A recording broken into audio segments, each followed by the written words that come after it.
Killeen Hanson. I'm a assistant professor of strategic design and management who teaches mostly in the BBA, Strategic Design and Management program. And that's the course, that's the program from which I'll be drawing a bunch of the case studies or the examples for this presentation. But I also teach in the graduate space and have taught across a couple different schools at Parsons. I am a big fan of rubrics, mostly because, well, for a lot of reasons. And I'm going to give you 5 reasons to like rubrics today, and maybe even like Canvas a little bit more than perhaps you do already. So let's start with, what is a rubric? A rubric is a scoring guide that lists specific criteria for assessing student work. It's a way of scaffolding conversation and feedback so that it's consistent and clear both to instructors and to students. That clarity is a really important piece of what makes a rubric a rubric. It's also worth mentioning that sometimes I find myself even sort of using the word rubric to describe the way we weight different assignment groups in our syllabi and the way we evaluate certain assignments. And for the purposes of this presentation, I just want to be clear that when I say rubric, I'm going to be talking about the thing we use to evaluate or assess student progress towards learning mastery in their assignments, and that the thing in our syllabus, which tells how much attendance is worth or how much the weekly projects are worth, those are, I refer to those as grade weights. So both about calculating, but for slightly different purposes. So first reason to like rubrics. Rubrics make grading really easy. I think this is perhaps the best reason to like rubrics. This is a paper rubric that I dug up this morning, and you can see I borrowed it from a colleague of mine, or ours, Alex Gerber, in 2020. You can see it's been through the ringer. I've carried it around for a while. And what I love about this rubric is that it's something that Alex used in the classroom during student presentations. She would circle the things that she knew she would end up saying to students. So these were consistent or regular pieces of feedback that she knew she frequently gave for this kind of assignment, or anticipated giving for this kind of assignment. And then that work was done for her when she got to the point of grading or giving a number to this assignment. This is the other half of that. I think it's from Alex, but I'm not entirely sure. But this is another paper rubric where we can see that research clarity, if it's excellent, it's 4 points. If it's weak, it's 1 point, et cetera, et cetera. And then you can just add those things up. So again, it makes grading something that is consistent rather than felt our way through. I have recently, in the past handful of years, been a total convert to building rubrics in Canvas. And part of the reason for that is because it makes it easy, or even easier. So you can see right here, this is me filling out a rubric for a student, and I could click what I wanted. I could change my mind, and it would calculate the number for me automatically. I could add feedback per rubric line. There's Canvas has this functionality built into it, and it's been a huge time saver for me and the teaching teams I work with. Another technique, I just want to sort of give people a variety of scales of how to use rubrics, is you can build it in Google Docs or any spreadsheet. So this is that same class that we just saw me moving through on Canvas. This is the semester or 2 previous, and I was doing it in Google Docs. So you can see that I was marking sort of student strength or student work progress towards demonstrating rigor, demonstrating risk-taking, demonstrating prototyping and testing, and was able to take a big glance at the class as a whole to see, oh, we need to work on this together. We need to work on, we can spend less time on this because people are pretty strong. And then last photo for this point is that rigor or rubrics also make it easy to gather peer feedback in class. So these are some peer feedback forms I produced a couple semesters ago that follow the rubric lines for those assignments. And it means that when we're giving feedback to each other, the feedback is immediately relevant to the grades they're going to get later.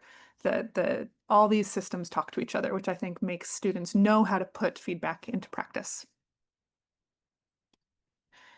Second reason to like rubrics. Rubrics can connect assignments to learning outcomes, and this is something that's been really exciting for me to think through recently. So for me, it all starts with the syllabus. So this is the syllabus for our senior capstone in the BBA, which is the final project students work on in their senior year. And if we look at the very top of most people's syllabi are these learning outcomes. And so we're going to look at them a little more closely here. This course has 7 learning outcomes. We made a shorthand for them just so that we're not sort of having to memorize all of that academies. But like agency, rigor, systems, communication, positionality, resilience, making, these are things that we want to prioritize and have promised to prioritize to students. And then we want to help hold ourselves accountable and hold students accountable to learning those things.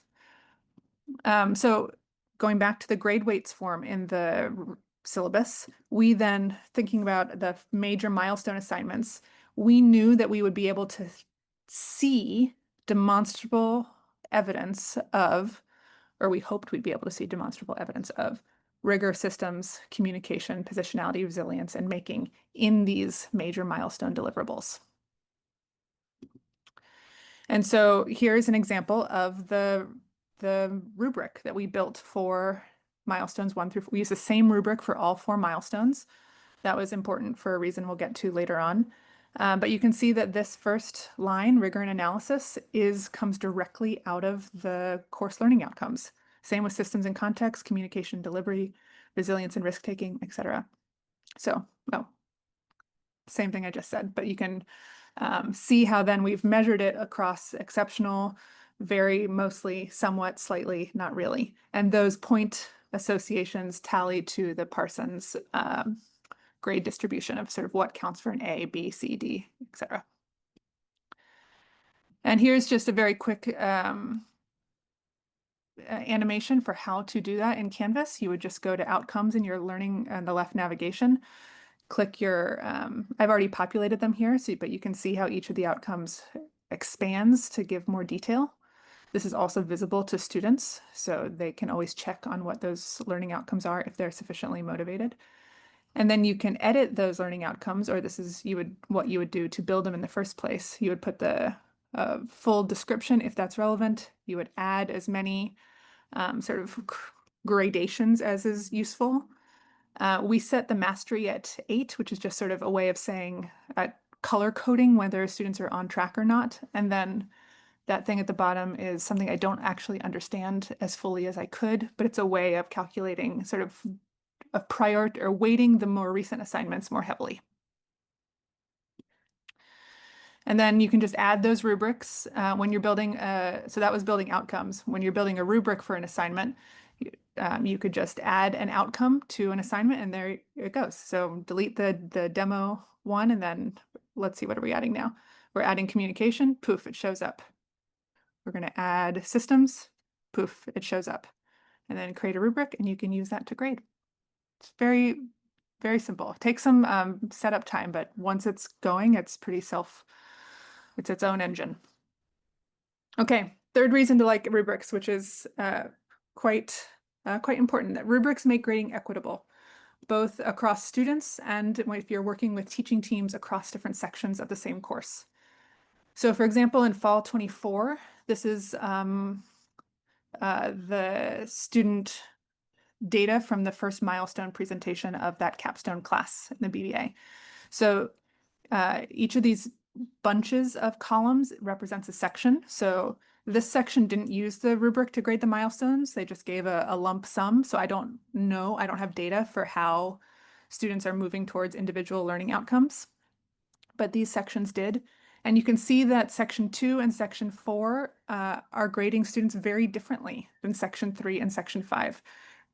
The point here is not that one section is doing it better or worse or right or wrong, but that this opens a conversation for what we mean when we grade, especially when we're teaching the same different sections of the same course. How are students getting a similar experience?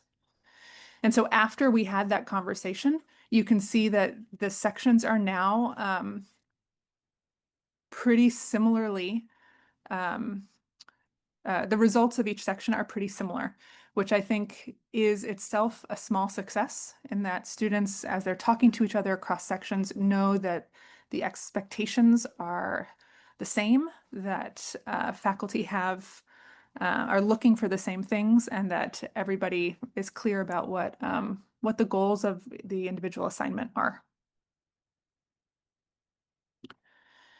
The thing that makes that possible under the hood, and this is probably something to talk about in a whole different workshop, is what's called a Canvas blueprint. So there's a single blueprint, or what Canvas calls a blueprint, sort of a master page that then moves downstream to populate the separate Canvas pages for each section of the same course. So we can make a change in the blueprint and then it shows up in the separate sections. Fourth reason to like rubrics. Rubrics help you decide what's most important.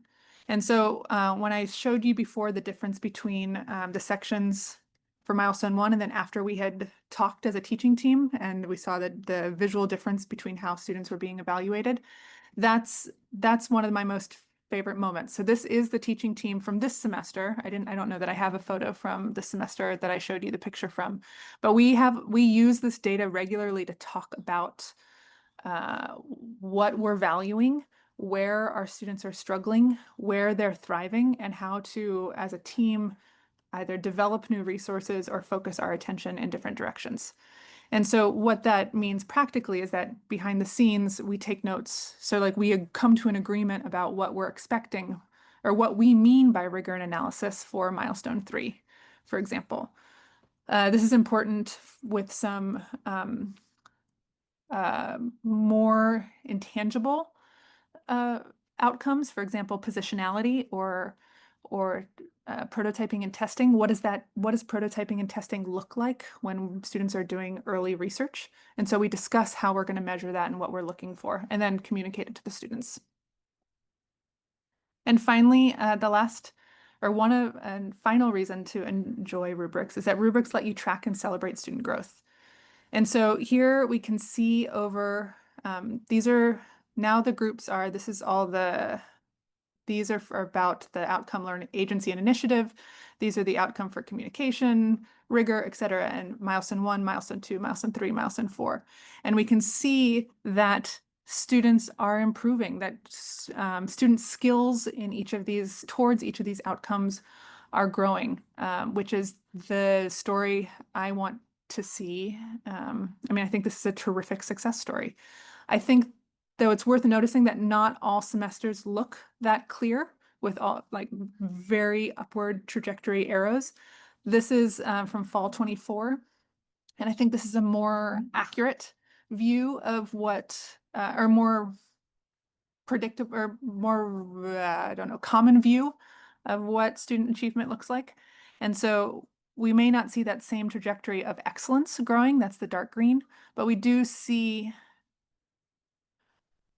movement up that as a cohort, students are improving. Canvas has a tool for also helping you in a snapshot use the outcomes and the rubrics functionality to see how students are doing. So I can see that whatever student this is, needs a whole lot of attention from me about helping them build skills around agency and initiative. How do we help them build good working habits? But this student here is doing, is weathering the punches and reacting to or responding to difficult feedback really maturely, and that's a reason to be really proud.